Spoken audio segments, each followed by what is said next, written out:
বরেন্দ্র জাদুঘর আমরা আজকে পাহারা দিচ্ছি। বিভিন্ন ধরনের দুষ্কৃতিকারী আমাদেরকে বিরক্ত করছে বলা যায় এহেন পরিস্থিতিতে।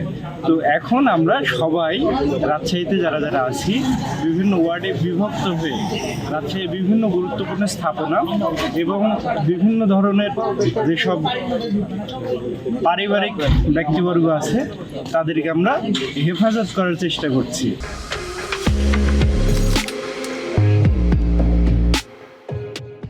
এরকম সুন্দর একটা সিটি আমাদের গর্ব।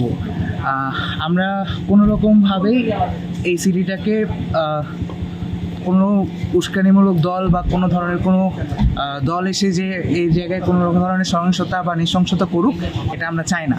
প্রত্যেক মসজিদে যে সবাইকে বলেছি, এবং সবথেকে ভালো বিষয় যেটা, কোনো মসজিদে কোনো ইমাম আমাদেরকে মানা করেনি। যেসব জিনিস গুজব আমরা দেখছি, হয়তোবা যেসব সেফটি নিয়ে কনসার্ন হয়ে যেসব মানুষজন হয়তোবা একটু ভয় পাচ্ছেন, আপনারা সবসময় মাথায় রাখবেন বাংলাদেশের প্রত্যেকটা ছাত্র এবং প্রত্যেক পুরো ছাত্র সমাজ আপনাদের জন্য, আপনাদের সাথে আছে।